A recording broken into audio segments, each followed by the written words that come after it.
Good afternoon. We are live today with Adam Dorr and Scott Walter.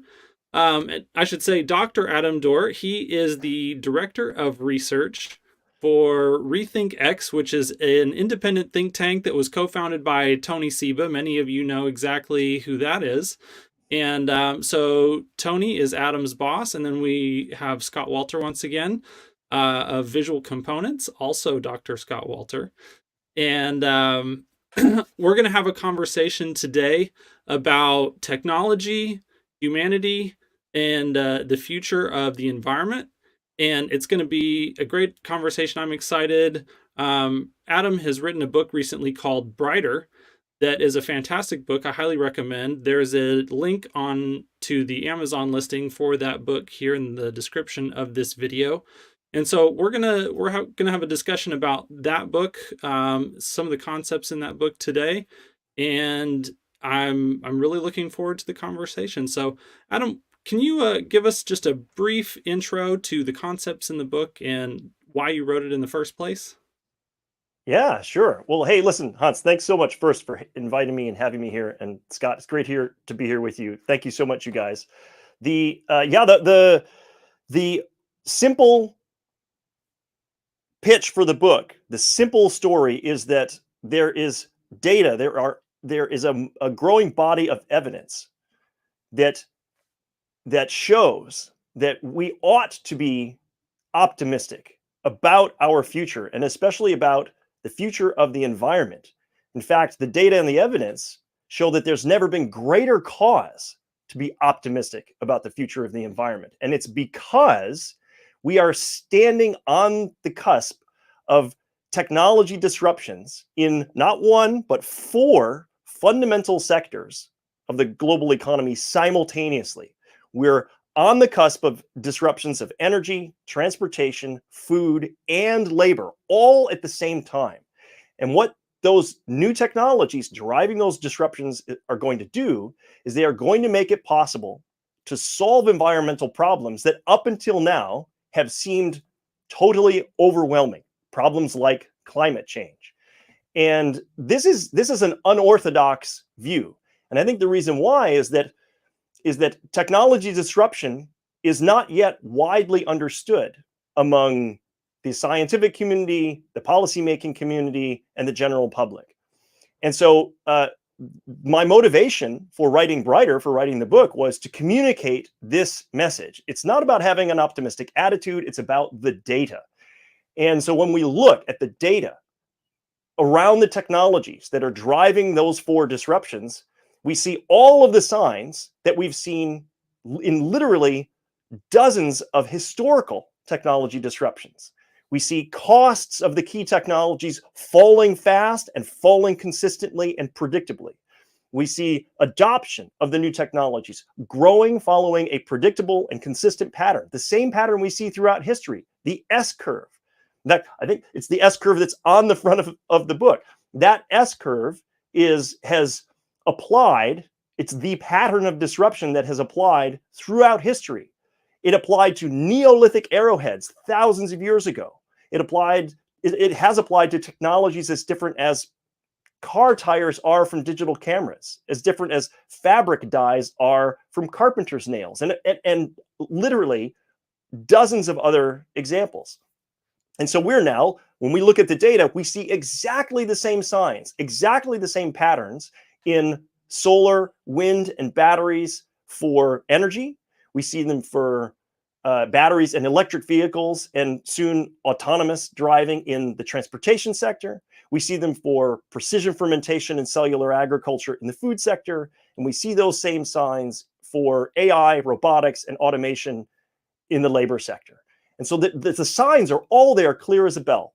And one of the other things about the pattern of disruption, again, we've seen so many times throughout history, is it doesn't take generations, many decades, centuries for new technologies to arise and be adopted.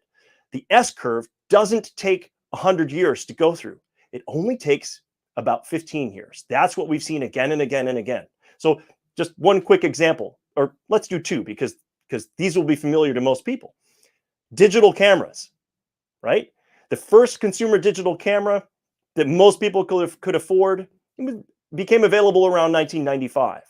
And it wasn't 100 years before digital cameras disrupted film cameras. It was only 10 or 12 years before digital cameras were 95+% of the photography market. The disruption happened very swiftly, and it followed a perfect S-curve. The internet is another good example. The disruption of information and communications by the internet and the whole convergence of technologies there.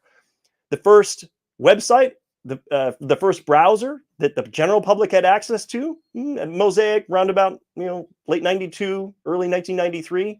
It wasn't 100 years.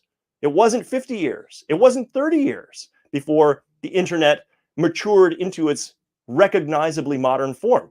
By 2007, 2008, just 15 years later, we have the iPhone, right? And I can remember in the 1990s, the early 1990s, all the skepticism. Who is ever going to buy anything through their computer? You would be crazy to put your credit card into your computer. That's insane. People thought the internet was just going to be a silly fad, and that all of the things we imagined, streaming video and e-commerce, that those were science fiction that was 100 years away. And it wasn't. 15 years later, we have the iPhone. And yes, the technology has matured since then, but the bulk of that transition happened very, very fast. And we had the recognizably modern internet by the late 2000s. And so we have every reason to believe that what we're seeing now in energy, transportation, food, and labor will follow that same pattern. The onus is absolutely on anyone who would say it won't, though there will be exceptions in those domains for one reason or another. And so the data really do tell us that we are going to see transformations in what are the cornerstones of the global economy, what civilization is built on, those four things. And that's enormously exciting because the technologies that are poised to disrupt those four sectors are clean ones. We're if nothing else, we're very lucky. We've had dirty disruptions in the past. Fossil fuels were a dirty disruption. They disrupted biofuels in the 19th century, right? So it could have been a super cheap, but terribly destructive, terribly environmentally harmful technology that swept through the energy sector. And it is very good fortune that not only are the new technologies going to be disruptive, but they're also clean. We're talking about solar and wind and batteries. Those are clean energy technologies. We're talking about electric vehicles. That's clean transportation. We're talking about precision fermentation and cellular agriculture. That has been called clean food technologies and so forth. And the last thing that I want to emphasize here, just as a way of generally introducing some background about disruption, is that it's crucial to understand why. Why do disruptions, A, happen so fast, and B, why do they follow such a predictable pattern? And it's primarily because they're driven by economic forces. And in the clean energy space, this has been poorly understood up until fairly recently. Disruptions happen because the new technology outperforms the older one on cost and value. That's why the disruptions happen. That's why they happen so fast. The motivation to avoid wasting time and money and resources, that's the motivation. That's the driving force. It's economic drivers. And those are super, super powerful, those incentives. And so that's why we expect to see the same S-curve in those domains. Solar, wind, batteries, yes, 15 years ago, they were still expensive. Today, they are overwhelmingly economically competitive. They're the cheapest option. It isn't just that they're green and we ought to switch to them. The industry will switch to them. Humanity will switch to them because that's how you save money. It's better value. And so what happens in every disruption is that the new technologies wipe out the old ones because they outcompete them. And that's a crucial thing to understand. Lots of important follow-on logic builds on top of that. For example, there's a widespread misconception that switching to clean energy is going to be expensive. That's not just wrong, that's backwards. Switching to clean energy will save humanity trillions of dollars because that's why disruptions happen. The new technologies are cheaper. They give you the same performance for a lower price or much better performance for a lower price. That's what makes them disruptive. That's why they disrupt the older technologies. So that's what we're going to see. And we're going to see it in energy. We're going to see it in transportation, in food, and in labor. All of the signs, all of the evidence is there. Now, when you put all of that together, what does it mean? It means we're very likely to not only clean up our act in important parts of the global economy, but the cost of everything across the global economy will fall. If energy gets cheaper, well, guess what? Everything else does too, because energy is an input into virtually every link of every supply chain of all goods and services, right? Transportation is also a crucial input at most steps of most production processes for most goods and services throughout the economy. Food, perhaps a little bit less so, but nevertheless, it's a crucial input to the global economy. We have to feed ourselves, of course, and then labor. Labor perhaps is the ultimate example of this. Labor goes into everything. So if labor gets cheaper because we're automating it, then everything gets cheaper. And why don't we solve environmental problems today? Why don't we clean up our past messes? Why don't we avoid making them in the future? It's because it's expensive. Most of our environmental problems are a result of cost. We could solve them. We could have avoided making messes. We could be cleaner, but we haven't because it's been costly up until now. And so by reducing the cost across the board, we are creating the ultimate enabling condition for problem solving, prosperity, abundance. This is probably, if nothing else, that is the thing to get excited about. That these new technologies are going to slash the cost of everything in the global economy. They're going to make solving our biggest problems feasible, not just by giving us new tools, but by giving us prosperity. And I think that's an enormously exciting and rational form of optimism looking forward, and not looking forward 100 or 1,000 years from now to our distant ancestors. Someday we'll solve these problems. No, looking out just 15 or 20 years ahead. So that's why I'm optimistic, and I felt it was important to communicate that to other people.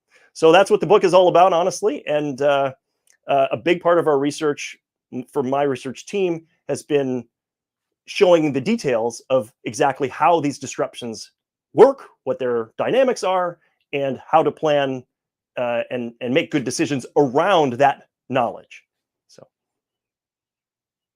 that's great. Can you also expand into so throughout the book, you use an analogy about a house on fire. Can you share that with the audience? And can you also give us a little bit of background? How did you come to that analogy? I think it's a great visual that helps to communicate a lot of the concepts in the book. And it's something that you go back to multiple times throughout the book. It's a great way to kind of weave the whole story together. Sure. So the house on fire analogy is, it's an analogy for a big problem. If you're standing in front of your house and it's on fire, that is a problem. You have to do something. But the key things that the analogy shows is that there are multiple steps in solving this problem, and it's easy to forget. So step one is you have to put the fire out. Okay, your house is on fire. Extinguish the flames. Job number one. You've got to do that. But if you're standing there, the fire department has just saved your home and perhaps your life. You're standing there looking at the smoldering ruins of the building. Are you done? Is your problem solved? No, that's only half the job, putting the fire out. You still have all of the repair work, all of the restoration work to do. Just because you've put out the flames doesn't mean that you're done. It's not a complete solution. You haven't solved the problem of your house on fire, of a burning building, until you've fixed everything that was damaged, and then installed some fire alarms and some other equipment to ensure that the disaster won't happen again, right? So dousing the flames is not a full solution. That's the fundamental lesson of the house on fire analogy. And that applies to something like climate change, for example. So there's a widespread misconception whose explanation, the reason for why it's widespread is perhaps subtle. But at any rate, there is a widespread misconception among the general public that all we need to do for climate change is stop emitting greenhouse gases. That if we get to what's called net zero emissions, basically, effectively, on balance, no additional greenhouse gases being added to the atmosphere or the oceans, that will solve climate change. But if following the analogy, that's just the first half of your solution. It's not a full solution. Extinguishing the flames is the equivalent of stopping emitting greenhouse gases. In environmental jargon, we call this mitigation. So mitigation is stop things from getting worse. Okay, but you're not done. You're not done when you reach net zero emissions for climate change. Even if we waved a wand and we just or snapped our fingers and bam, tomorrow morning, zero emissions, we've achieved net zero. That doesn't solve climate change. Climate change is a much bigger problem than that. The Earth, the planetary systems, they will not magically heal themselves overnight or even very quickly. There's huge inertia in these gigantic systems. And that inertia could push us past tipping points where catastrophe still happens, right? So even if we zeroed out all new emissions tomorrow, we hit that net zero emissions goal, the melting of polar ice caps, the melting of permafrost, other key thresholds, tipping points in the global system could still be transgressed because of the inertia of climate change. And so we're still potentially in huge trouble, even if we do reach net zero emissions. And some of my early peer-reviewed work, tackled that problem head on, at a time when the scientific community was for complex reasons avoiding directly acknowledging this issue. But we must also face the fact that we have restoration work to do. Even when we get net zero emissions achieved, we still have to repair, we still have to fix the atmosphere and oceans, or we're still in real trouble. And that's the house on fire analogy at work. And that applies to other environmental issues as well.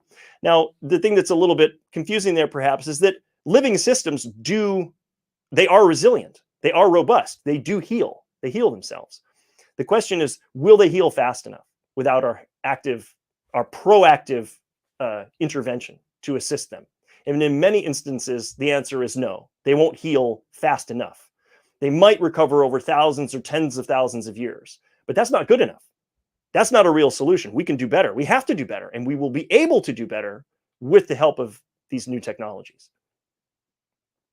One of the things that I really appreciate about Elon Musk is the way that he does think in very long timescales. And when we look back at the history of Earth and we see the ice ages that we've gone through, or other disasters that have occurred, we realize that life on Earth is very fragile and it's subject to a lot of things that are really beyond our control. And that's one of the things that looking at technological innovation and disruption actually potentially gives us tools to be able to solve problems on that scale, regardless, even if we solve all of the man-made issues that can contribute to climate change, there are larger cycles that play out over thousands and tens of thousands of years that if we don't actually give ourselves a better toolkit, we will not be in a position to be able to survive. And so that's another aspect of your research that I find very interesting, and also something that gives humanity hope that we're not just at the mercy and the whim of the vicissitudes of the universe. And I think that's something that a lot of my listeners will also connect with, because we get to watch Elon work very tirelessly, not only to bring the advent of sustainable energy closer, but also to make life multiplanetary by expanding to Mars, hopefully in the not too distant future with SpaceX. And so, maybe we can touch on this just briefly. Why does the scientific community not place more focus and emphasis on embracing the toolkit that technology provides for us to solve some of these issues. And because, it seems like without that hope, that a lot of times they pretty much just fall back to very, there's a lot of doomsaying that ends up going on. Sure. Well, the to be fair to the scientific community, a substantial part of the scientific enterprise is to look in retrospect at data about the past, data about how the world is and was, and to understand its behavior. It's the phenomena that we observe that way. It's very difficult. Well, fundamentally, it's impossible to observe the future, right? And so there's a sense in which that's a sort of a basic hurdle for the scientific community. You can't observe the future. And so you can only observe and analyze the past. And when technology was still changing relatively slowly, it was okay to punt on the future. Okay, well, we just aren't going to think about that. We're not going to talk about that too much. That's the future. And if you're talking about quite profound or radical new technological capability, then, well, if that's far out into the future, too far for us to really think about, well, we're just going to ignore it. We're going to set it aside. And that was probably a valid assumption for, well, frankly, for most of human history, because technology was changing relatively slowly.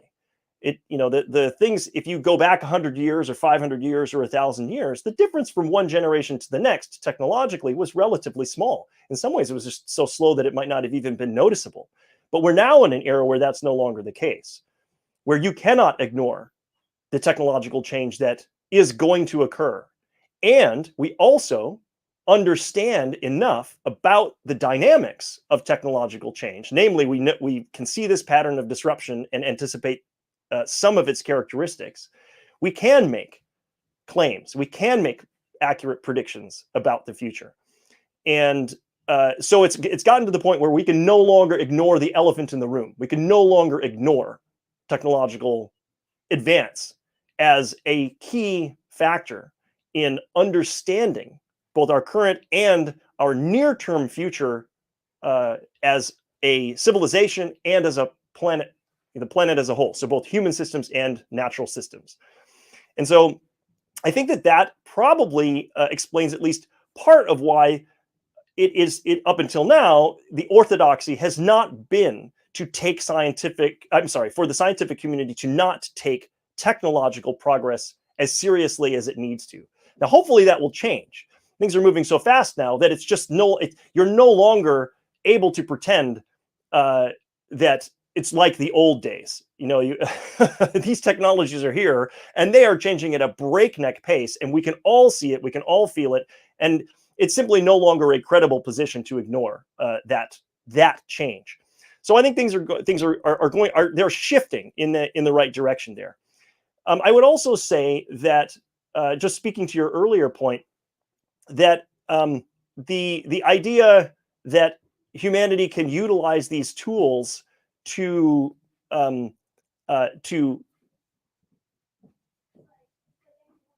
curate or to be good custodians and stewards of our planet, I think that is in the longer term is quite an inspiring vision.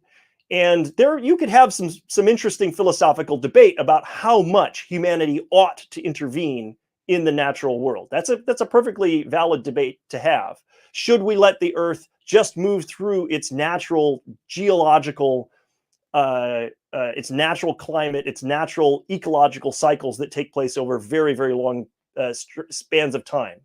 Should we let the planet descend into its next ice age, which it inevitably would if we didn't intervene? Should we do that? Should we intervene so that it doesn't, to hold it at its current for several thousand years now, relatively stable condition? Or should we let the planet just do its own thing? These are interesting, they're intriguing philosophical questions, but they were just silly dorm room thought experiment, fun, questions that we didn't have to take seriously in practical terms up until very recently. But we're going to have the tools, we're going to have the power for those questions to be real practical decisions decisions we have to face, and not 100 years from now or 1,000 years from now, but within the foreseeable future, certainly within quote unquote our lifetimes.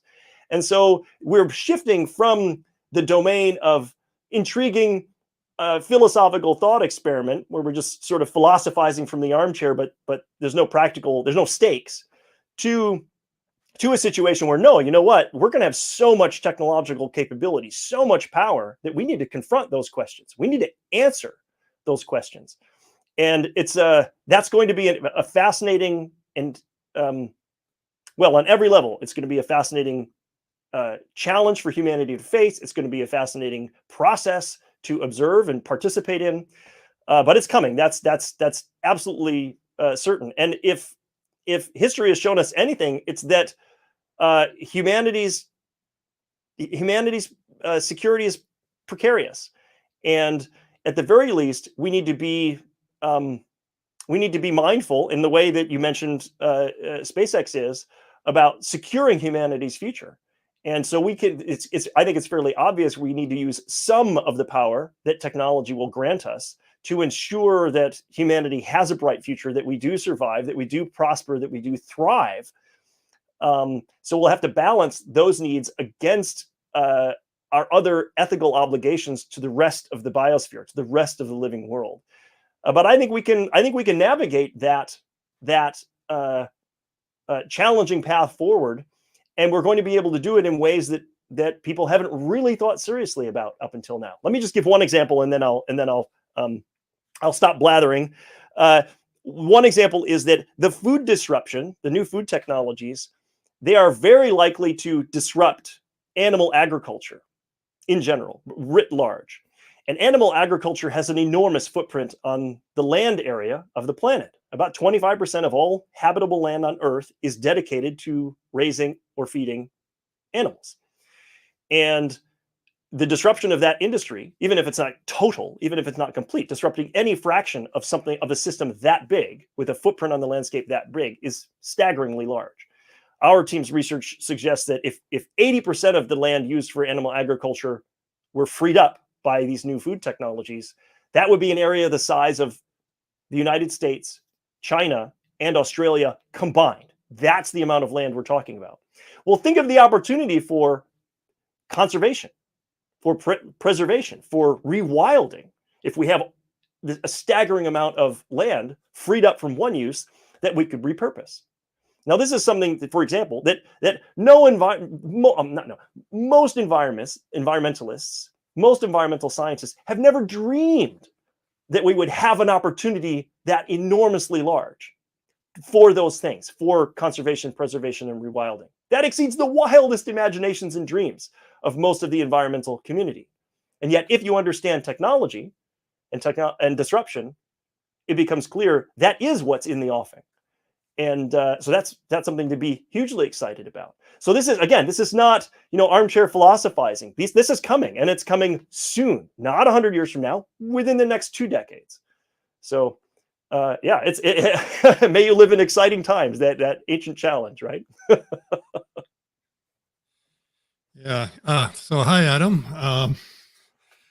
One thing I just like to add is when Hans said, "Oh, would you like to come on with Adam?" The first thing I had to say to Hans was, "Really, you had to ask." So I'm really pleased to be here and have a chance to sort of enter in the discussion. I think a few of the things I should have noticed, and why I liked your Brighter series, is that it sort of confirmed a lot of ideas I've had myself that I hadn't crystallized. And I think the best way to look at it is the second most powerful force on the planet after nature are market forces. And they're very hard to tame. They're very hard to control. Governments try their best, but they really can't. That's why black markets and everything else exists. So whatever you've got to do, governments have to get more in the role of encouraging certain market behaviors. And then once things take off, the market will speak and will do it. And that has been the problem with technology, is that we have the technologies that can solve all these problems. But like you say, they just are not affordable. But if you can build it in a way, if you take a market approach rather than a technological approach, the fix will work. And that's what we're starting to see, is that a lot of people are doing these things, not because it makes them feel good or they're concerned about the planet. It's because they can afford it. they actually enjoy it, and they would rather do that over anything else. So that is something that I think people have to understand a little bit better. And I think that's one of the things that you've been able to bring through pretty well in your book. I think another thing I want to point out a little bit, like a little analogy that I sometimes use with regards to, we've got to kind of hurry up and start to turn the ship around a little bit. So it does take a while. And then I like to use this ice cream analogy. Right now it's pretty warm. It's summertime.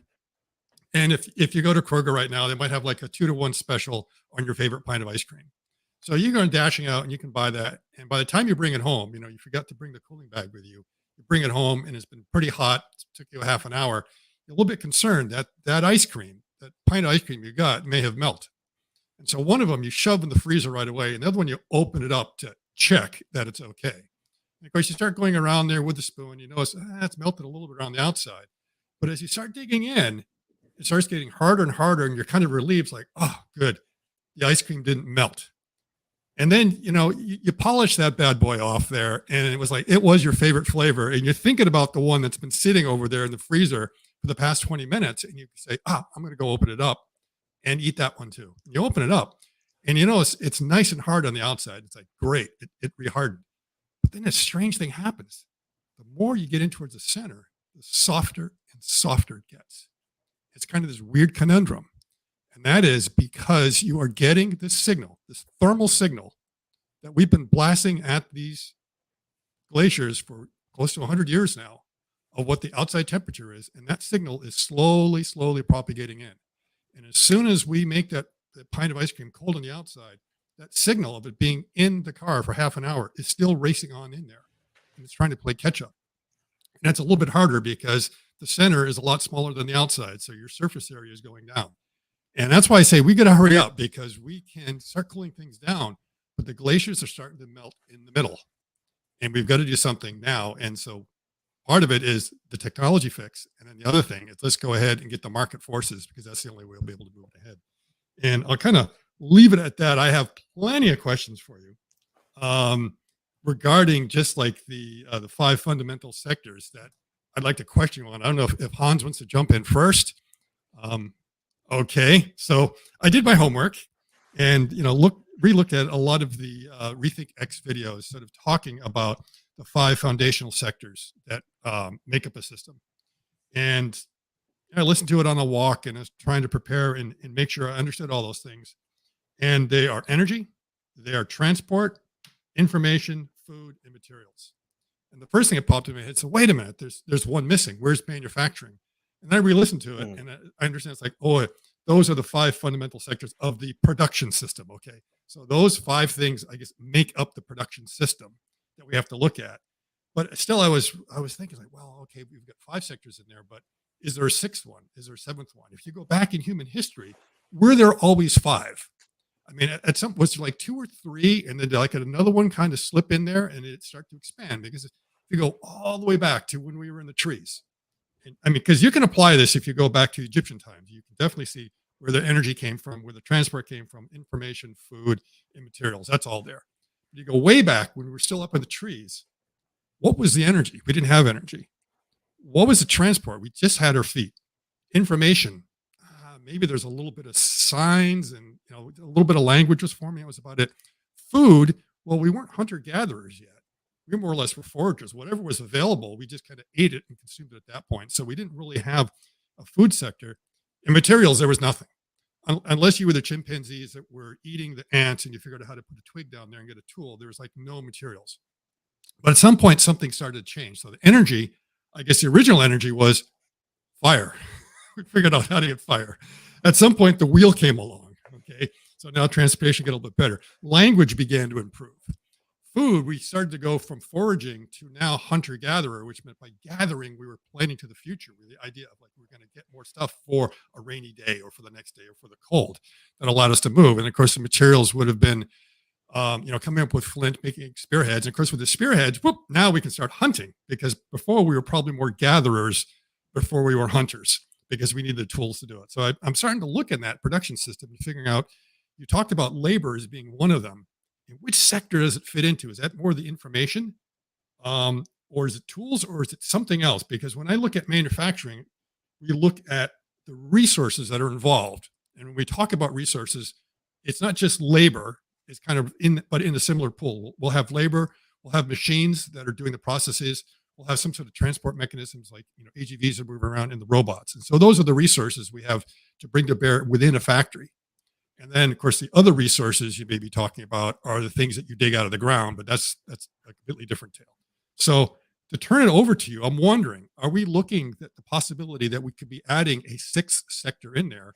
And how far back in history can we go back to say that, no, that one wasn't there? When did it evolve? Or did they all evolve at the same time?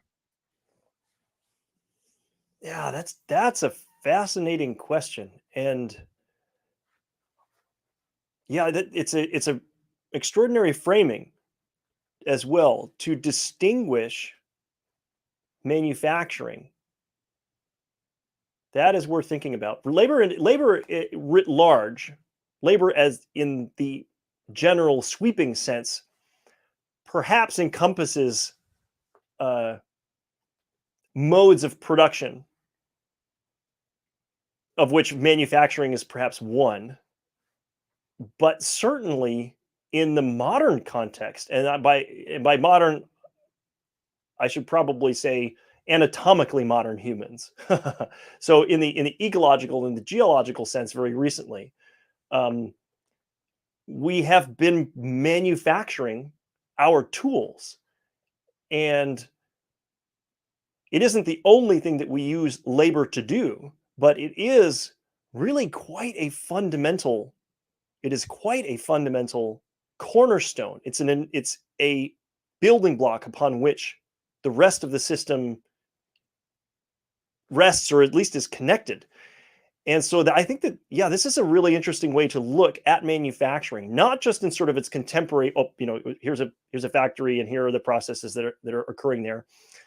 Taking, here's the throughput, here are the inputs, here are the outputs, and so forth, the transformations that occur inside.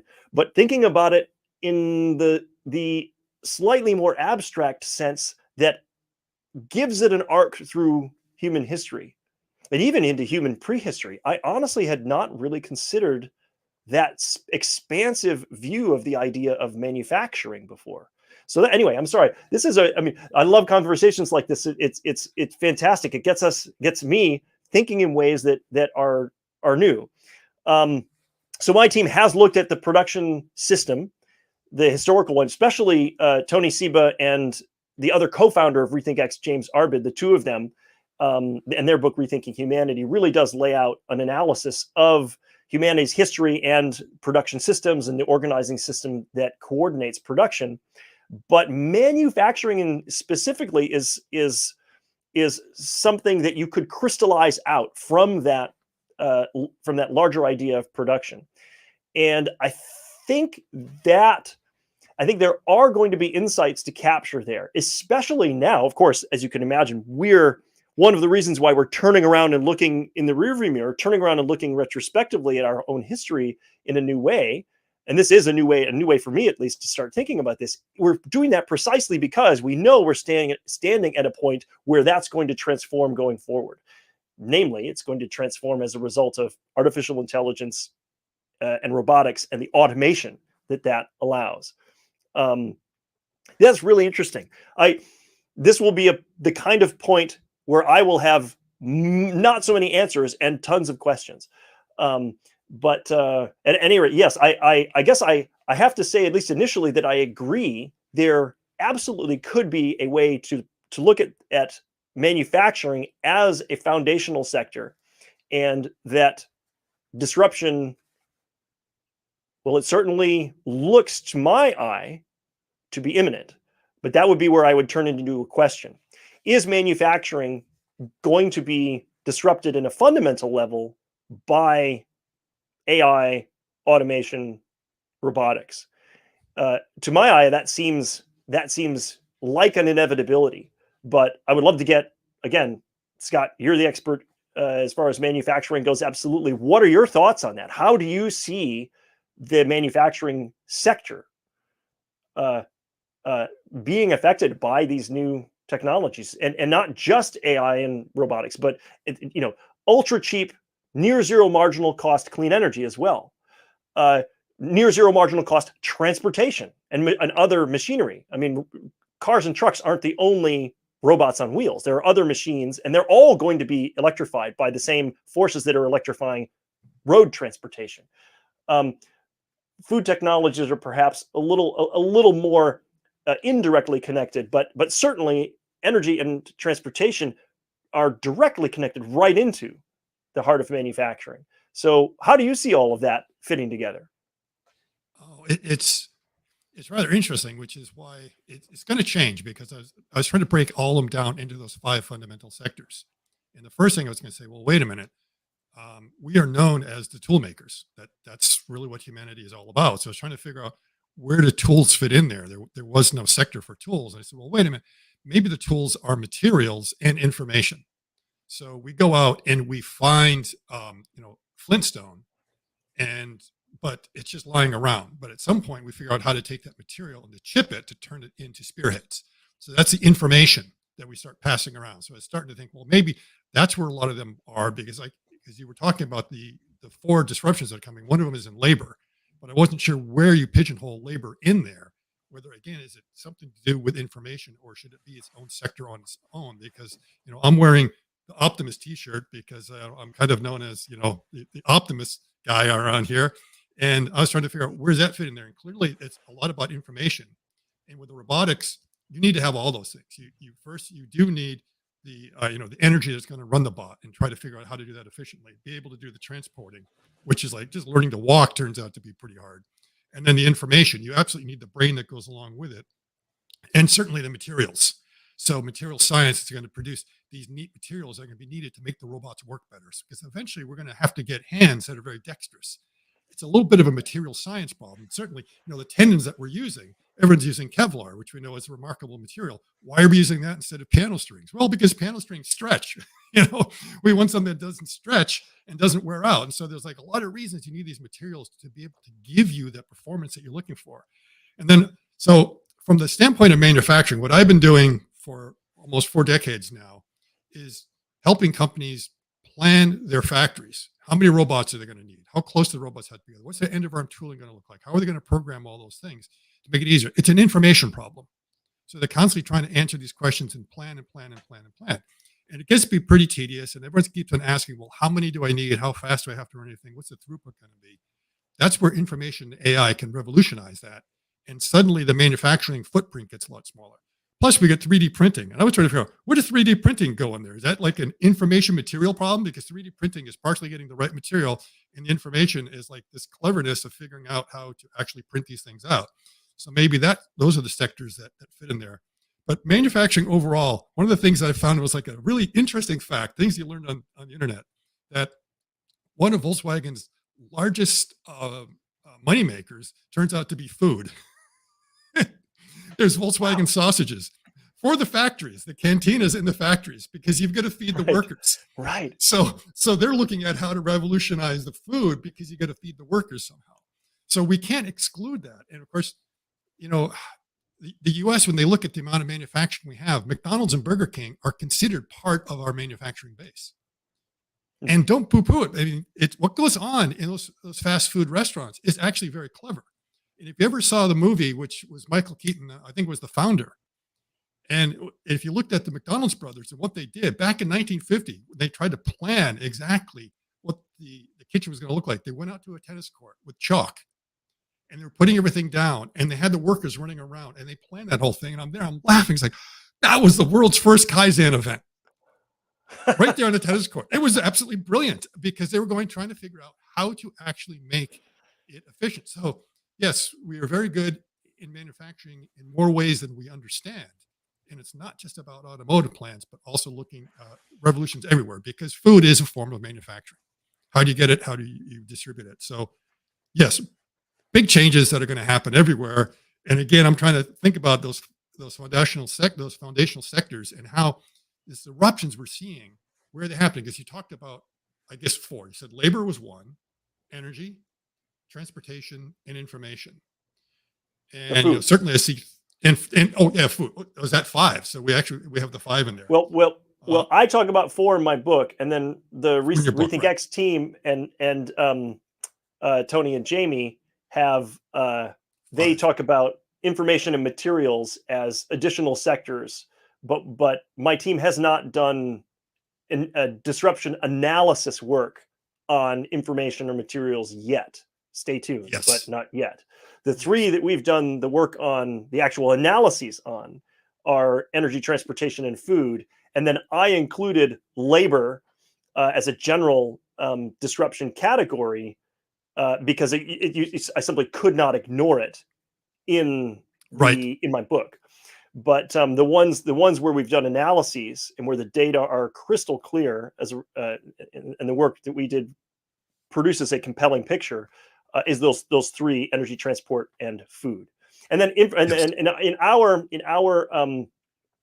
I guess you would call it our rubric, the information and communications has recently been disrupted. So we've just been through the disruption of information and, in a coupled sense together, communications with the internet and the convergence of all of the computing and imaging and other technologies that enabled the rise of the internet. Again, I think I mentioned it earlier, but starting in the early 1990s, from the public facing perspective. The internet existed in a nascent form, obviously, earlier than that. But the World Wide Web and browsers and the recognizably modern internet that we as the general public all know, early 1990s. And that was a disruption. We've all just lived through that, or well, maybe not all of us, but those of us who are old enough, perhaps in our 30s or older, have just lived through that over the last 30 years. And that maybe gives a sense of what these other disruptions, the four that I talk about in the book, for example, and then there will be others in manufacturing, perhaps as you're talked about, in materials. These are coming, and so we've had perhaps a preview of a major disruption in a fundamental sector happening in living memory. This isn't ancient. This isn't generations past. We've just been through this, and the world really is a different place. The world pre-internet is fundamentally different than the world post-internet. And certainly my team's position and my own view is that it is going to be every bit as profound a transformation looking out over the next 15 to 20 years because of these follow-on disruptions that we're now on the cusp of. So yeah, information is there, but it's one we've just been through. And now that's not to say that there won't be another information and communications disruption. There certainly could be one, and not, again, generations from now. The next disruption of information and communications could be very soon. Again, my team hasn't analyzed that yet, but it isn't like one and done with disruption. Disruptions in these sectors and industries, even in just if you narrow down from the broadest level of a sector to an industry, to an individual business, to a product category, disruptions happen again and again and again and again. It's a pattern that repeats. Energy gets disrupted by one set of technologies, S-curve, new normal, and then there's some quiescent period, and then another disruption as new technologies emerge and transform it again in the same pattern. And so with information and communications, absolutely, I doubt we've seen the last disruption of that space. Let's put it that way. Yeah, I agree, because sometimes you see the disruptors getting disrupted. And if you go back to the internet, For sure. Yep. all those high flying companies in the mid 90s, you thought that was going to be it. And remember, they were disrupting a lot of the big names, but within 5 years, they were gone. So you can go through a lot of the high flying stocks in the mid 90s. And everyone around here, anyone that was born in the year 2000s, never heard of them. Like, I talk to my kids, Netscape, and they go, "Huh? What? What were they? What was that?" And it's like, well, that was the internet. I mean, they get disrupted. And they get disrupted Yep. by Google, and Google learned their lesson. They go, "Wait a minute, we just disrupted them. They lasted, less than 5 years. Let's make sure it doesn't happen to us." But it could be happening to them now. So there has to be this paranoia. You have to be like this meerkat that's constantly looking around, being afraid that something's going to happen, because if you become complacent, you're going to get eaten right away. And that's one of the things that you sort of see, I think, in those disruptions, is that the people that might make the first changes, they may have a first mover advantage, but they blow it. I mean, just think about what was it, CPM, the operating system? They blew it because the owner of CPM decided he wanted to take the plane that he just got out for a test flight rather than meeting with IBM. But Bill Gates was available. you know, and if it wasn't for that airplane, CPM would have been the standard, not DOS. We wouldn't be talking about Bill Gates. So it's these silly little things that you've got to remain hungry. If you're not hungry, that's it. And I can't even remember his name. That's the kind of thing. I remember the story. I don't even remember who it was. So well, another interesting example of the same thing is digital cameras. Like digital cameras disrupted film cameras, and it didn't take very long. 10 years later,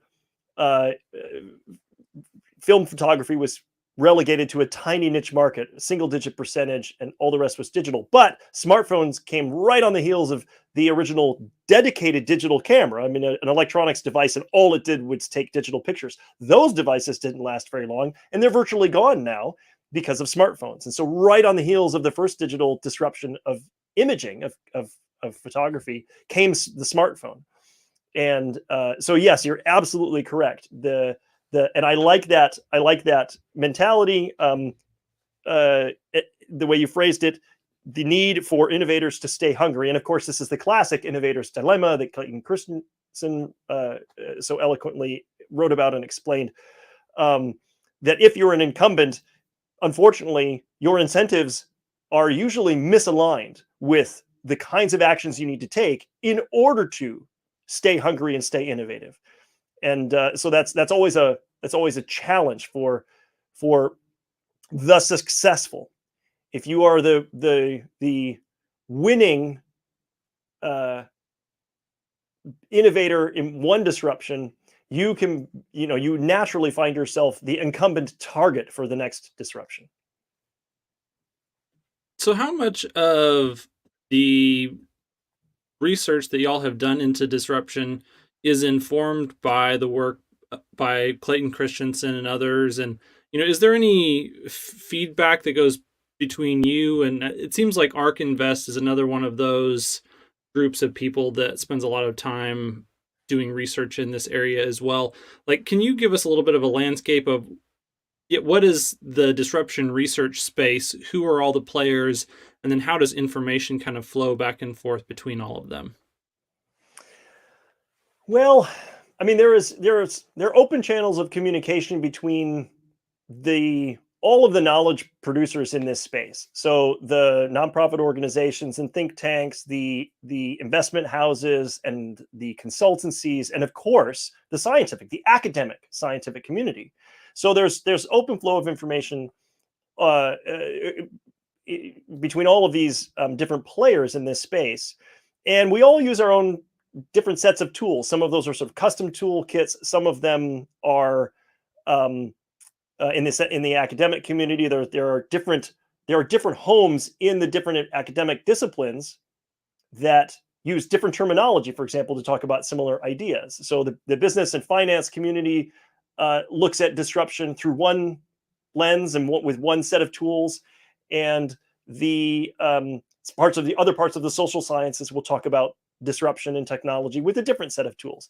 And in the case of, and I can't speak to how everybody else operates, but what I can say in the case of RethinkX is that Tony Seba he synthesized the best and strongest set of all of the available ideas and tools into what is now the Seba Technology Disruption Framework, a formal theoretical framework that draws in and builds upon, and of course cites and sources the work of people like I mentioned, like Clayton Christensen and others, and really just pulls together all of the strongest tools into a singular framework, and that is the lens that we look through. That's the tool that we use, the Seba Technology Disruption Framework, and our disruption analyses are built on Tony's theoretical work there.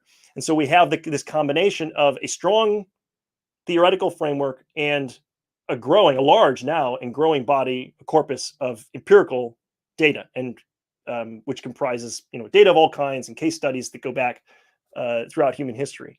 And so it's the combination of those two things, I think, that gives us our strength of insight. But one thing that we have recognized is that up until now, that's been a fairly opaque process. And it's not RethinkX's intention specifically to be, to be in stealth mode or to be opaque. Openness and transparency is part of our mission.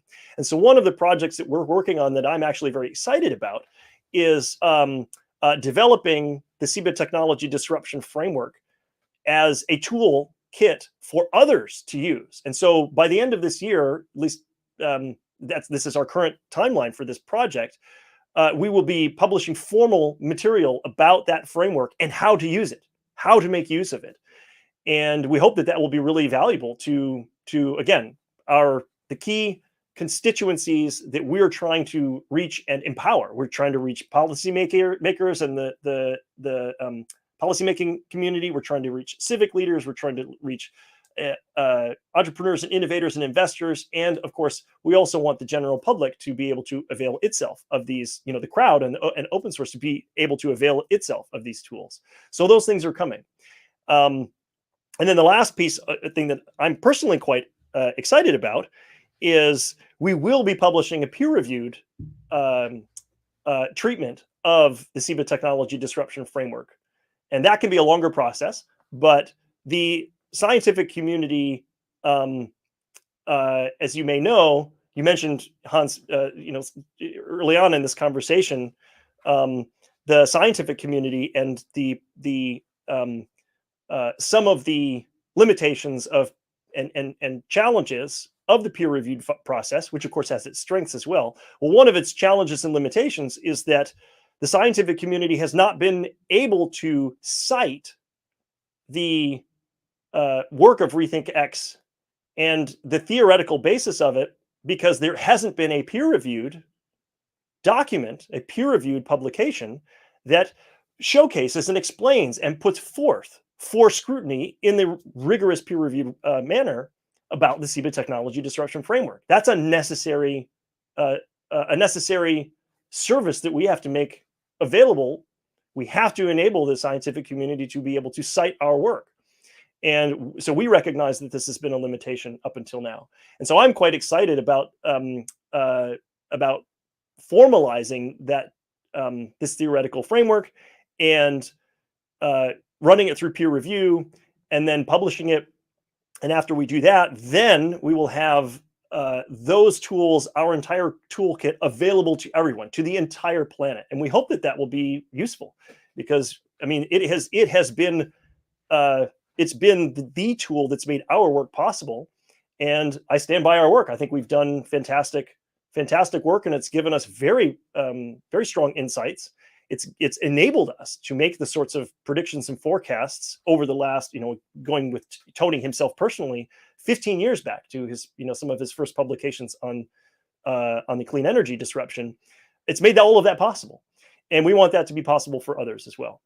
And I should just say, I mean, Tony's first book in this space was called Solar Trillions with a T, and this was almost 15 years ago now, and the entire pretty much almost the entire world, but certainly the overwhelming majority of policymakers and investors and the scientific community just thought Tony was crazy. They thought he was a nutcase for suggesting that clean energy would be a $1 trillion market opportunity, before the end of the century, basically.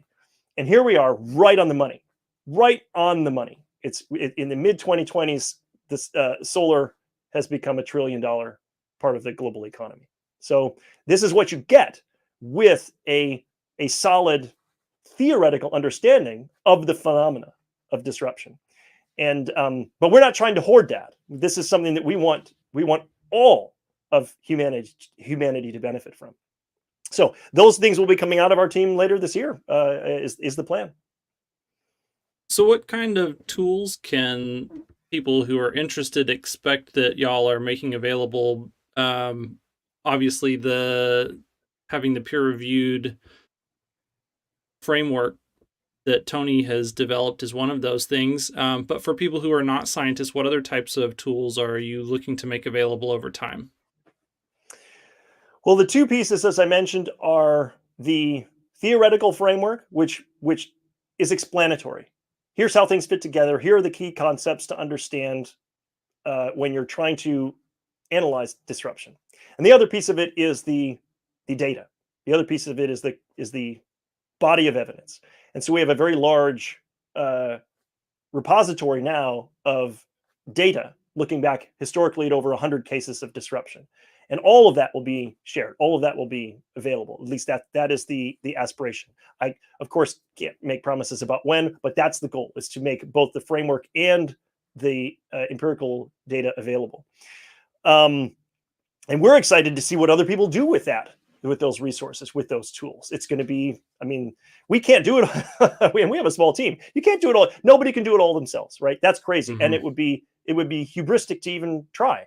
These things have to go out and they have to be picked up, and the flag has to be carried forward by many others. So this is exciting. It's what the goal is for the team. And I'm just, I'm thrilled to have had the opportunity to be part of it. But I guess one other thing to say specifically about these tools that we use is that one of our key analytical instruments that our methodology employs is systems dynamics. So systems dynamics is one of the big tools in our toolkit. And so for those who aren't familiar with it, systems dynamics is an approach to modeling systems, to modeling complex systems, that's primarily based on stocks and flows. So you can think of sort of a flowchart diagram where a flow of information affects a quantity, that's a stock, and then changes in that stock can affect other outflows, and those outflows can go on to affect other stocks, and these things can all loop back onto one another. And so systems dynamics is an effective approach for modeling any phenomenon or any system where there's a lot of feedback. So if you want to see feedback loop dynamics, systems dynamics is a great tool for that. And in the case of technology and disruption, there's all sorts of nonlinearity. There's all sorts of feedback happening. That's why we see acceleration in the first part of the S-curve. That's why we see deceleration in the second part of the S-curve, the second half or so, and not just a straight line, a linear trajectory all the way through it. And so for systems dynamics, where you can capture these feedback characteristics, that's a really powerful tool. It's a tool for modeling, and it's also a tool for building understanding. So that's one other thing to mention. One of the key, what would you call it? It's sort of, it's like a big hammer in the toolbox, right? It's one of our big tools. So, and so how are you distributing these tools? Is it, I think it's probably wise to just make the listeners aware that RethinkX has their own YouTube channel, and Adam has been putting together a series that's based on his book on that, but there's also other videos available on the RethinkX YouTube channel as well. So I know that's one area that y'all are distributing and disseminating these ideas. Are there any others? Yeah, I mean, the other main portal to our thinking is the RethinkX website, RethinkX.com, and that is in the midst of overhaul right now. So that is definitely put a pin in it. Stay tuned. Come back in a month or two, and it will be massively expanded, and it's going to be a fantastic resource for accessing our entire toolkit. So our past publications, the Seba technology framework, and how we use it, the data that we analyze. I think it's going to be quite inspiring as we go forward, what we're building that into. But for right now, it's the legacy version that we've had for the last several years, our website. So that's a place to get started, but I certainly wouldn't want people's journey to stop there, because it's going to become a lot more exciting over the next, I would say 6 to 9 months is the time frame for us putting lots of new and really pretty amazing new content on. So yeah, stay tuned definitely on that. That's a place where we're concentrating a lot of our current effort and resources. Great. Scott, do you have any more questions that you want to hop in here with? Yeah. A few observations when I think I first came across a few of the RethinkX videos, and really understanding that the nature of the S curve, and realizing you can't spell Tony's last name without an S, and that it is very important. And of course, the X is very clear. The up and the down curve. I mean, that must be where the X is coming from. And I've always thought that Elon must be thinking the same thing, which is why he likes X as his logo. So it's definitely the two curves going up and down. But I kind of came across one of these kind of Fermi paradox things. I was always hearing about, EVs and renewables and everything. It says, well, if they're really out there, why haven't I seen them? And then lo and behold, we start getting more and more inquiries to our company from people that are in the renewable space, that are in EVs and everything, to do simulations for them. So I get to work on a lot of very interesting projects and see a lot of very interesting things, which is able to confirm to revolution. So it's kind of nice to be able to, sort of see something and be able to put it to the test and begin to realize, like, if there wasn't this S curve going on here, we wouldn't be getting involved in projects in solar. We wouldn't get involved in putting together battery modules in a factory, and how the robotics are going to be going in there and doing stuff like that. So it's definitely happening. And of course, you can go out, and I keep on seeing more and more EVs all the time on the road. It used to be every now and then you saw one, and now you just don't see one, but you see groups of them. You'll pull into a parking space, and there'll be like 3 or 4 of you, and you're like, wow, what's this? So you are seeing it, and that's what the nature of an S curve is. Of course, we've all lived through the S curve in many ways, and we just don't realize it when we end up seeing us adopting a certain kind of technology that seemed like that was a long time ago, but it really ramped up very, very quickly. And when I think of all the S curves I've probably gone through in my lifetime, it's probably remarkable. And and again, I think the problem that we have is, even though we may understand the future and technology, a lot of times we don't believe it ourselves. So the personal story is that, back in the mid 80s, we founded a company that needed to do 3D graphics. And so you needed to use these high-end workstations. And right around that time, Silicon Graphics appeared on the scene. And you could get these computers which had, a big TV screen with a cathode ray tube, which is really big. We didn't have the flat screens like that, so that was really big and heavy. And basically about the size of a mini fridge, and with wheels that was on it. And it was like portable in the sense that you could kind of push it down the hall. But if you needed to take it to a customer to do a demo, it was like impossible. The customer had to come to you. And we were, based in Troy, Michigan. And, we had a lot of customers that are out in California. In order to show it to them, we could not bring these SGI workstations with us on the airplane. We had to arrange with Silicon Graphics way out there to have one for us and loan her. What day could you come out? They had to pick it up. And then we had to load our software on there. You go through that whole thing, get it up and going. And you just kept on imagining, it's like all this time flying back and forth. Oh, these computers are going to get smaller. And someday we might have a computer small enough that I can bring it on the plane and I can actually do my simulation on there. And it was like, yeah, it's never going to happen, and then only to realize that, by the late 90s, it was possible. We had that power. And now we have that power here in a remarkable sense. I can take these really complex simulations and I can put them on the phone and I can show them to you running on this thing. And so we don't understand the power of the S curve ourselves, even though rationally we could say it's going to happen. So back then we were able to look at Moore's law, and we could point to the day that what I wanted was going to happen. And I still going to say BS. It's not going to happen. I just don't believe it's going to happen. It is happening. And again, so you see this transformation happen again, and you're wondering, it's never going to happen. Trust me, it's going to happen. and the other thing I think we have to say is that Adam's series on YouTube is called Brighter. Not to be confused with Herbert's series, also called Brighter. But evidently, maybe the two of them will be confused very soon, because my understanding is that maybe you'll be a guest on Herbert's Brighter series sometime soon as well. Oh, that would be fantastic. I mean, yeah. And hey, listen, Scott, I've got a lot of questions especially about robotics and automation. If you'll indulge me, I'd love to at least pitch one of them that I've been dying to ask you here for today. And it's clear this has got to be just the first of many conversations. You can't. This is just has to be the beginning.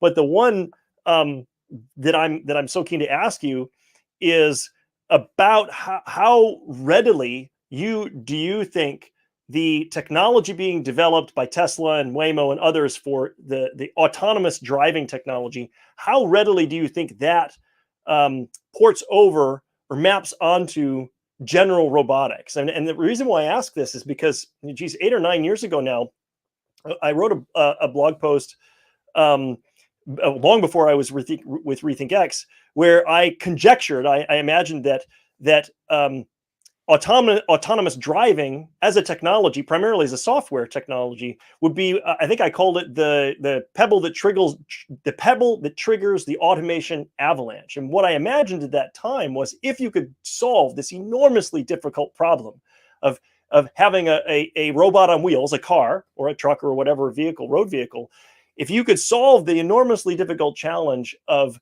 that vehicle being able to safely navigate in all the complexity and dynamics of a 3D changing environment full of other agents and so forth, driving through downtown LA or Manhattan or wherever it might be, if you could solve that problem, and you do have to throw tens of billions of dollars at that in order to crack that nut. But if you could, not only would you get a massive return out of the value of solving that problem, but that specific solution, that specific case, might generalize to other automation and robotics applications in dozens, hundreds, thousands of other domains.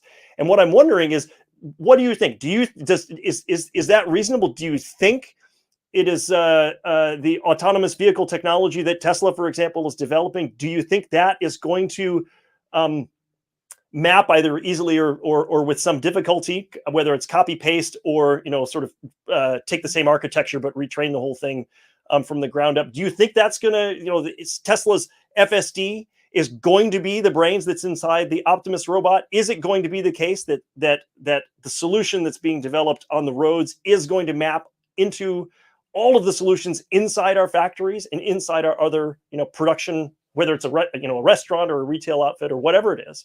Do you think that's the case, or do you think those are two separate challenges as far as AI and automation go? Absolutely.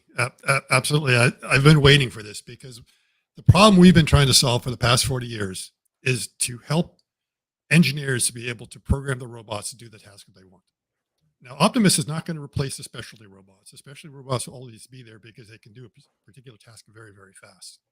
And they are reprogrammable, but it's very tedious to be able to come up with these tasks. And we made a lot of things to make it easier and easier. So our idea was, we created a virtual environment that allows you to look at it in kind of VR before it was even called VR, to plan the motions of your robot, and then take that and then send the logic down to the robot on the floor, and it would actually move.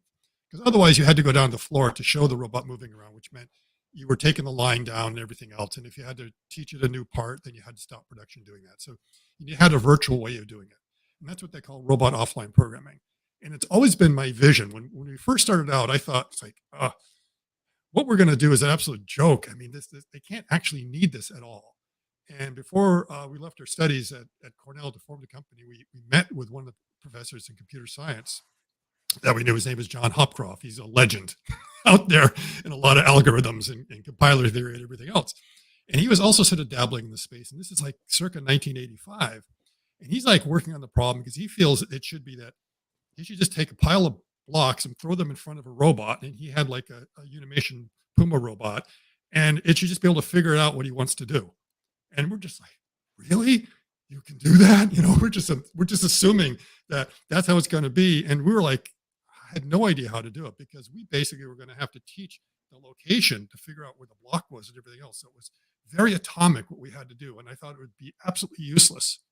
And then the first demonstration we did to some GM engineers, when we were finally able to show a robot doing a very simple task on the screen, their backs were to me. And I just assumed they thought this was, a joke.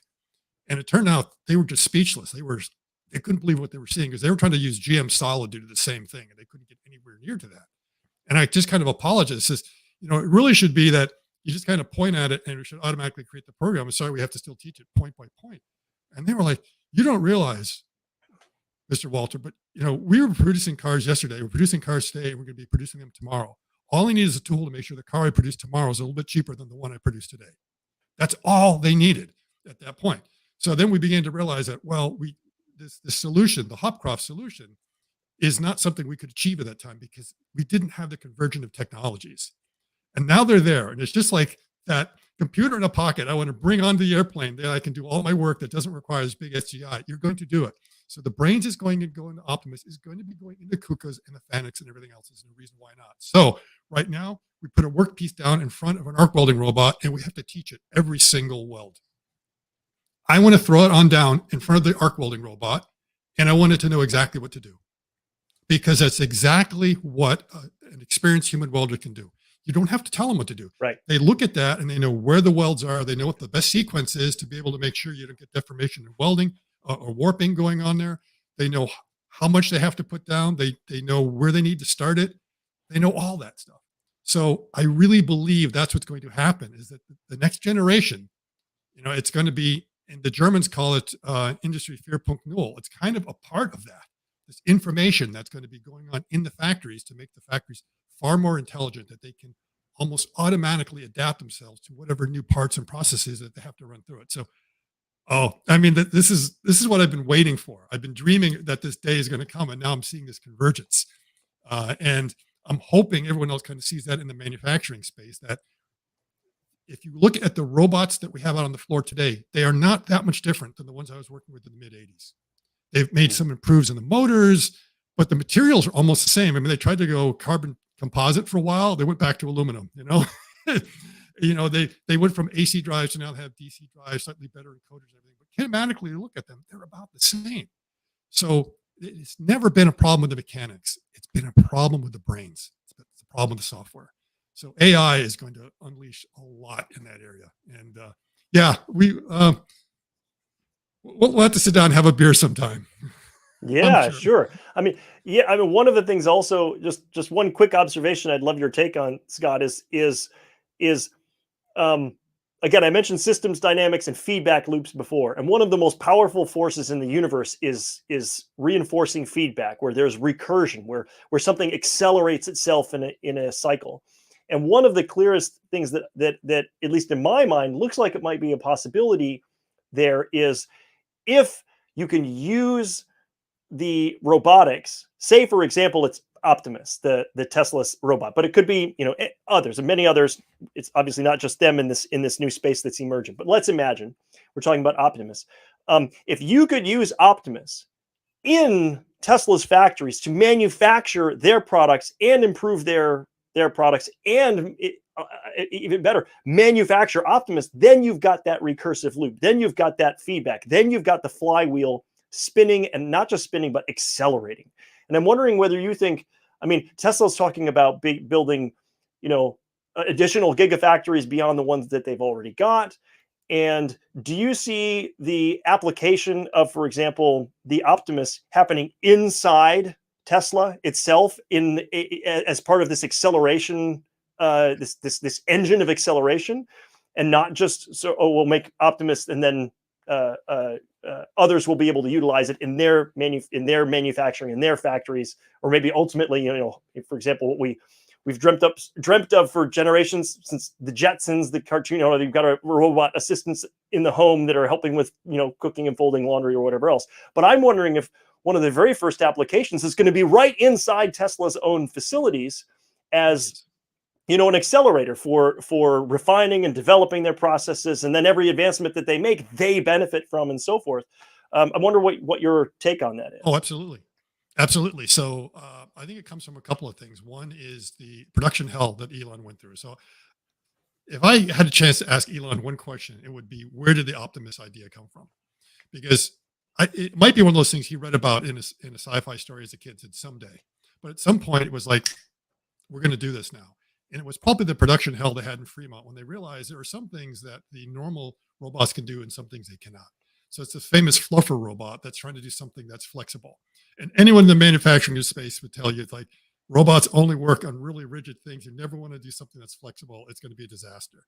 And so probably that get the gears spinning. It's like, oh, this is something that can only be done with the humans, like putting wire harnesses in and everything else. So Optimus has definitely been designed for the Tesla factory. It's going to be in the Tesla factory first. They've already been taking it to the floor. They've demonstrated it on the floor. They're trying to optimize it. And even in Investor Day, Tom Zhu said, what does it take to build a gigafactory? About 10,000 workers, 5,000 humans, 5,000 Optimists. He should have said optimi. That should be the plural of Optimus. But anyway, so that is definitely their goal. And the thing about Tesla is that they don't have to sell Optimus to make money on it. A penny saved is a penny earned. Right. So they are not under the same pressure that a lot of the other humanoid bot manufacturers have to go through right now, and that they have to find a customer. They have to Well, get they are somebody their else. own customer. They're You know, their their own own market. customer.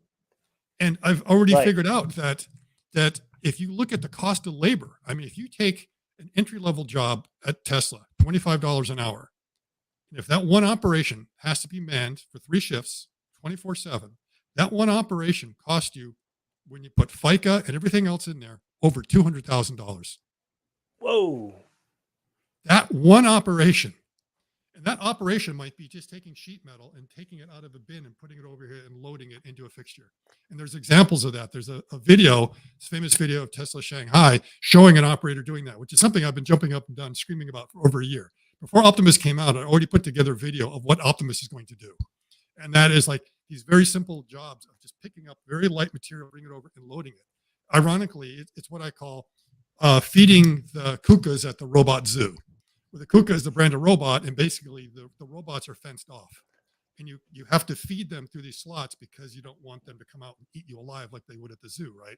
So you have these safety barriers constantly. So literally you have to feed that. And there's one, even in Shanghai, it gets crazy. They have a human feed a robot, and the purpose of that robot is to feed the other robots. It's even crazier. Okay. So now you can imagine the ballet of Optimus being able to go in there and do the feeding, getting out, because you don't have to worry about the danger of it. But it is such an easy operation, and they're paying $25 an hour for that operation, that one station. Now, how much you think it's going to cost them to build Optimus? Yeah, right. Can't cost as much as a car. No. I mean, we've looked at it. The materials cost, because they've already come out and said no exotic materials, no titanium, no carbon composite. It's going to be mostly aluminum. If you just look at it from the atomic level, it's about $150 worth of material. Now it's just rearranging the atoms. It's going to weigh about 125 pounds. You know, you just do the math. You know, look you know, Right. And the operations to put together are very simple. It's not made up of a whole lot of parts. So our estimates is that Tesla eventually will probably be able to produce them for under 10,000. And at first, you know, and that will be the OpEx cost. And of course, you'll have a little bit of the overhead and the research and development that went into it. But if they come up with a fleet of 1,000, 10,000, these things are designed to be manufactured. They are, I mean, the whole idea is to make them so easy to make, and they will be able to self-assemble. There's no doubt about it. A lot of it, Optimus will be able to do a lot of the processes itself.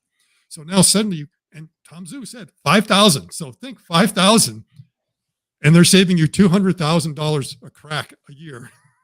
Yes, huge, so, huge. Suddenly, and I suppose not only that, but these, like the vehicles, within reason, but like the vehicles, they're going to improve over time as upgrades get rolled out, and over-the-air updates is what I'm talking about on the software side of things. In other words, the robots presumably would become more and more capable, and on top of that, unlike a car that's deployed out in the world and maybe it comes back once in a while for servicing. I would assume that you could upgrade the hardware on an internal fleet of robots as well, in a more straightforward way than you could upgrade the entire fleet of vehicles that Tesla has. And so I can imagine a recursive loop of very rapid improvement of the, what do we want to call it? I don't know if we want to call it an army, but a workforce of these robots internally to Tesla.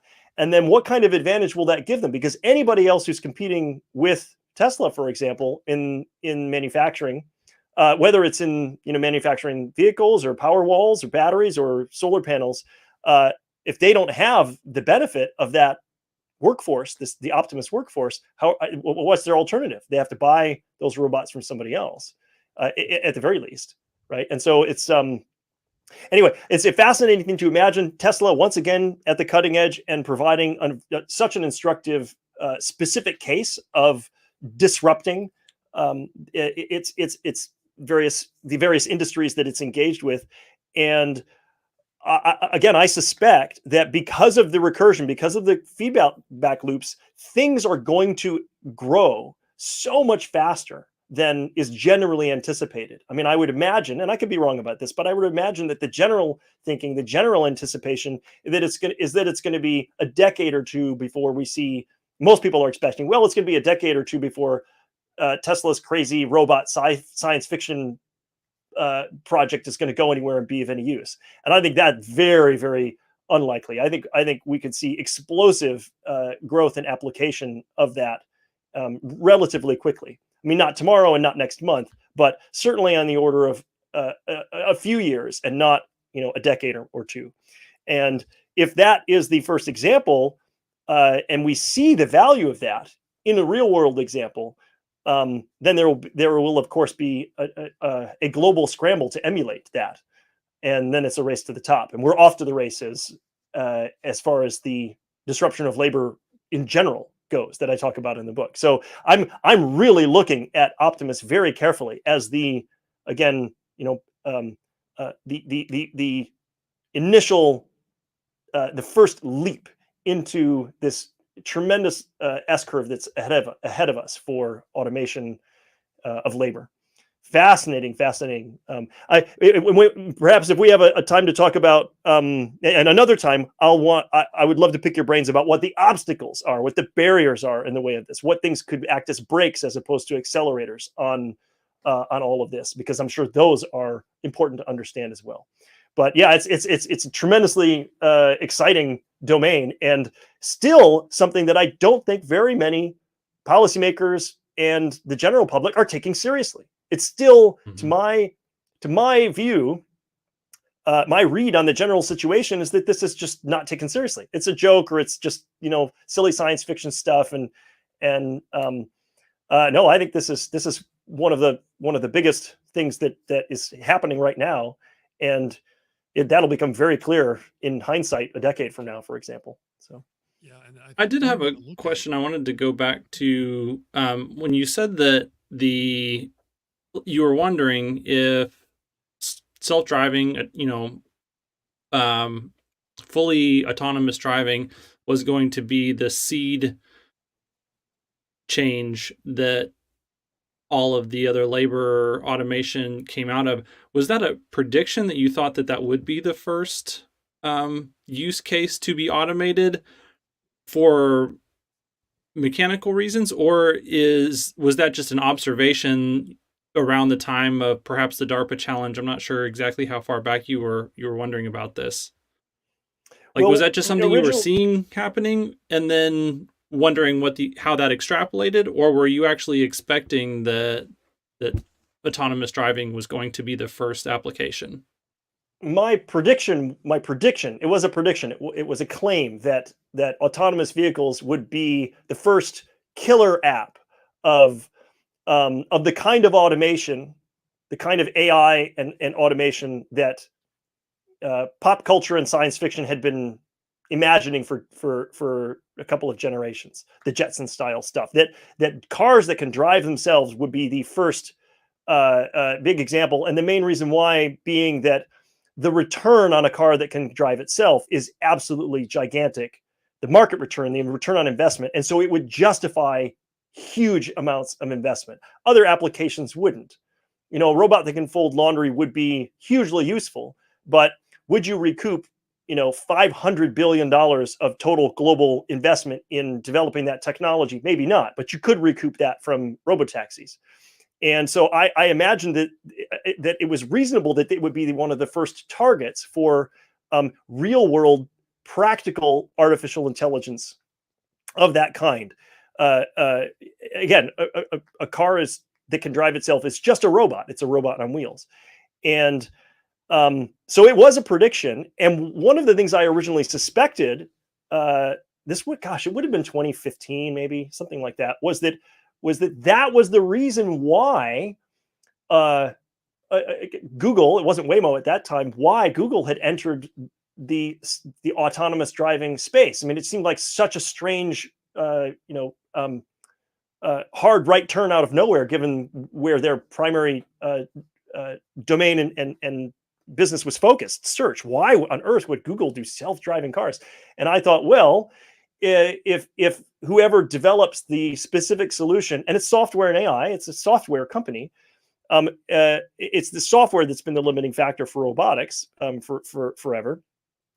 Anybody who cracks that nut and then has that software solution, if that were able to generalize beyond autonomous vehicles to other robotics applications, then whoever had that golden goose would be in a position to for its software to drive the disruption of labor writ large. And that is an absolutely staggering opportunity. The global labor market is a substantial fraction of the entire global economy. It is literally trillions of dollars.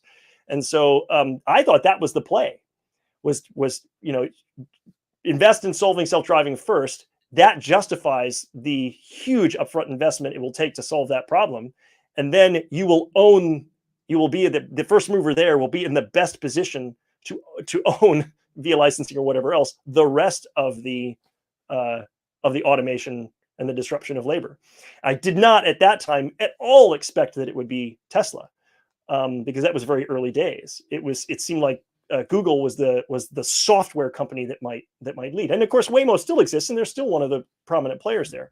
But yeah, it didn't surprise me at all when Tesla announced Optimus, which I think a lot of observers were very confused by. And there's plenty of people thought it was just a joke, maybe perhaps part of Musk's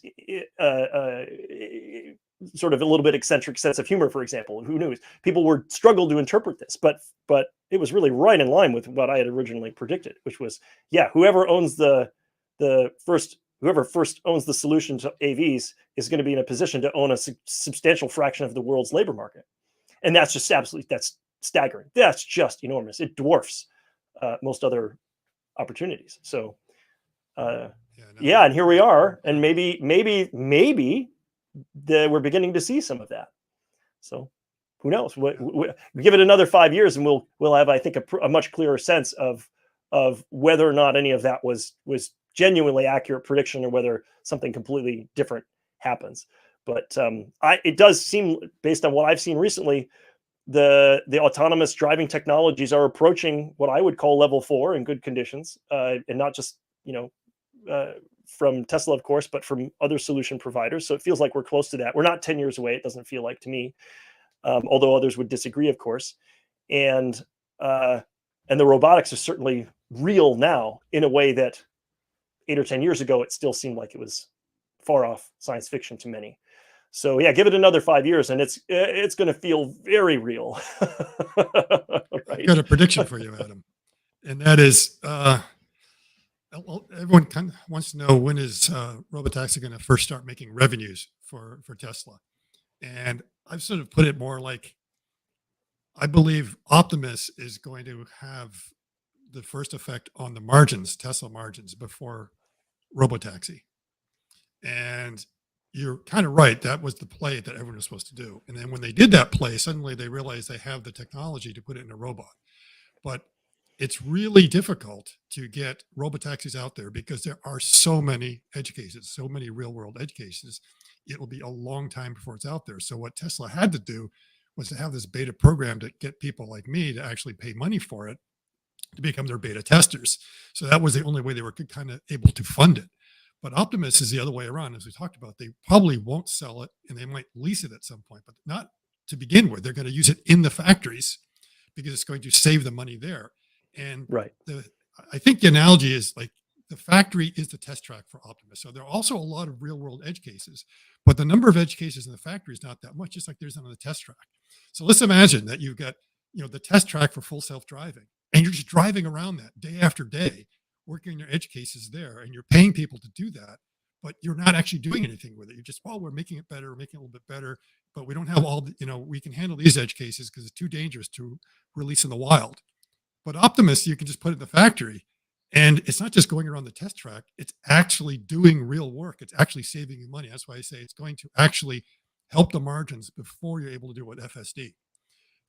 And it could be as soon as next year, because they're talking about designing the Mexican Gigafactory around the unboxing method.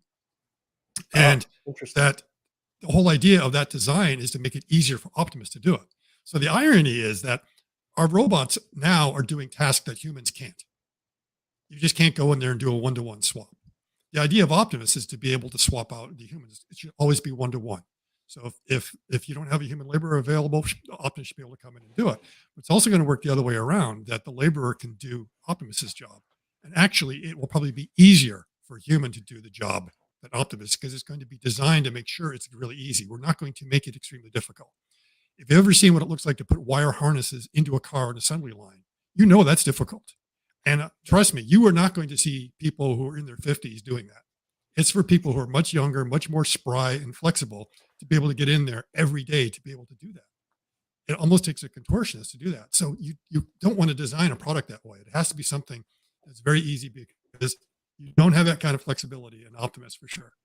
So it will actually make the ergonomics easier for most of the people. So if Optimus is not working for some reason, it's also going to be easier for the workers. And then eventually Optimus will be able to go in and do it. So that's why I think you are going to start seeing Tesla making profit off of Optimus, even though they don't sell it outside. That makes really good sense. Yeah. Yeah. Fascinating. It would be really fun to get you into a conversation. Oh, sorry, Adam. With so Scott and I had a conversation with James Dauma several weeks back now, who is in the AI space and really understands a lot of what Tesla's doing from a neural net architecture standpoint and building the full self-driving software, and then how that's generalizing into the bot. And if we can get James to come back, he's got a really tight schedule, but if we can get him back, I'd love to actually put the three of you together. I think that would be a really fun conversation to have. And if you get a chance, Adam, you may actually be interested in watching that conversation between Scott and James, because it really spends a lot of time digging into some of the questions that you've been asking today about how the bot actually feeds off of the development of FSD, and then how that actually applies in a manufacturing and labor context.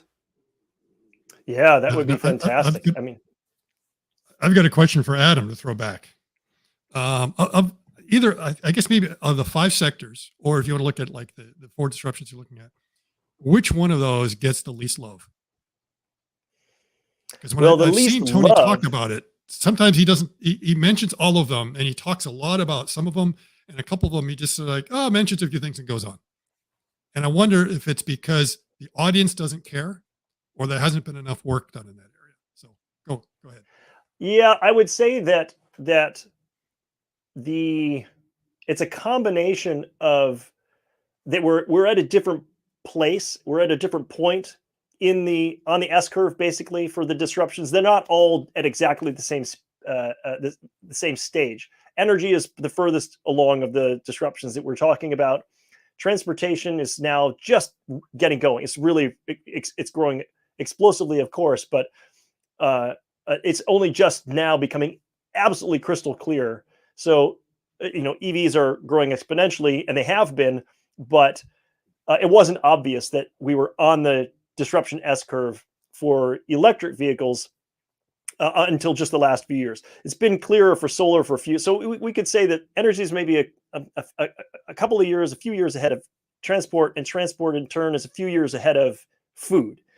And so part of it is just the timing. They are going to overlap, all of them, but if energy is furthest along, and food is still in the earlier stages there, I would say.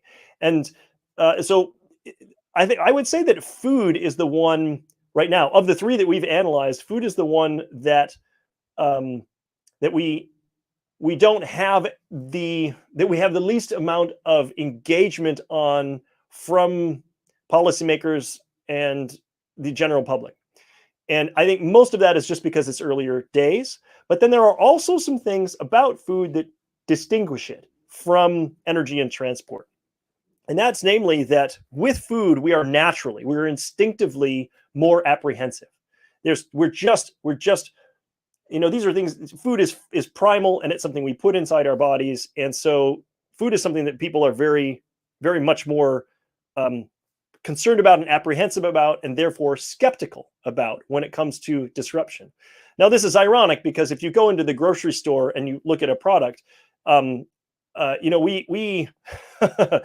we accept all sorts of processing and all sorts of conditions. We either don't pay attention to them or we're sort of vaguely aware and we dismiss them. So we as the general public, we don't really have a deep understanding or the sort of principled concern about our food that we might say we do, we might posture about having.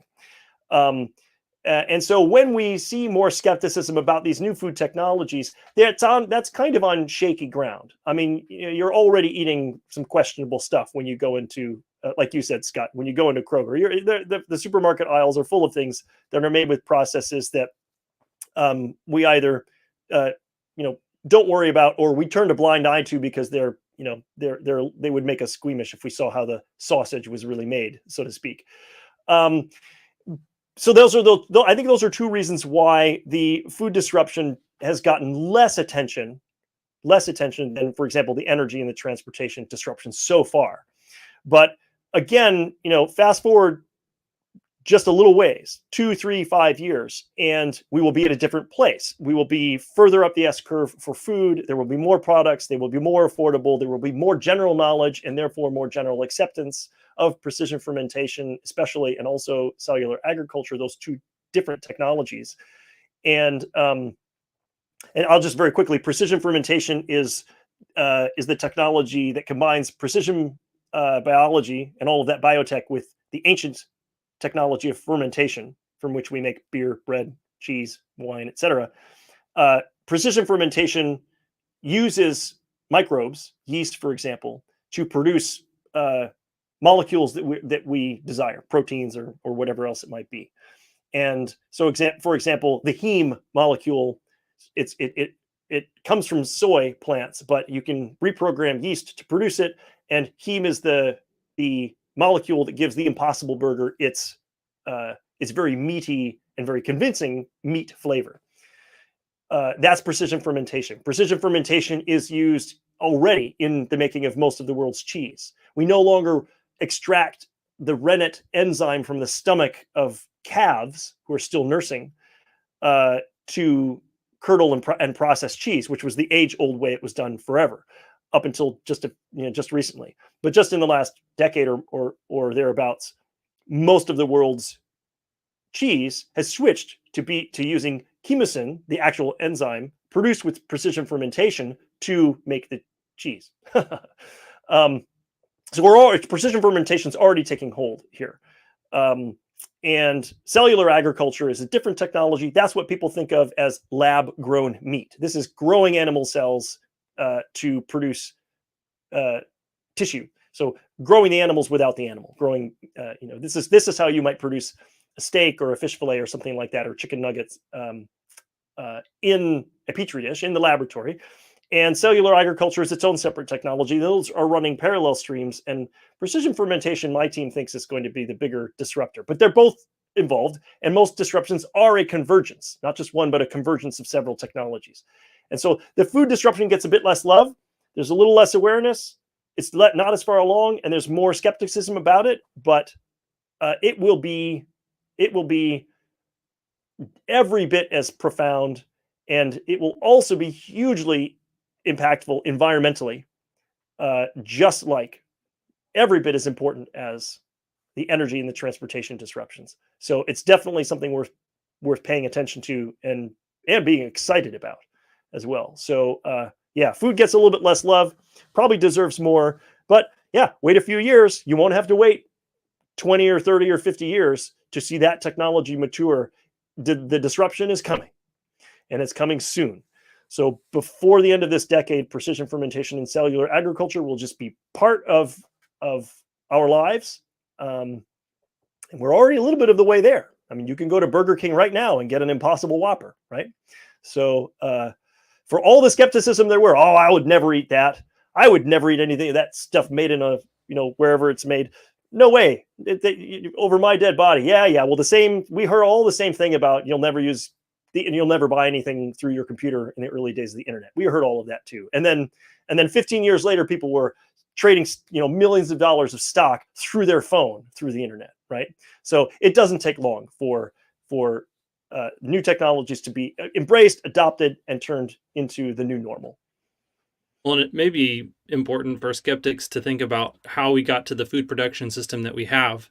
And it was once again driven on economics and cost. The reason that we Right. eat all these things from the grocery store that we've talked about already that maybe aren't the best for you and maybe they aren't produced in the best way, no one really thinks about it too closely. No one really cares, is because they want us over in our pocketbook. They made the food cheaper and people made the smart, rational economic decision. Hey, I can afford that. It tastes all right. Okay.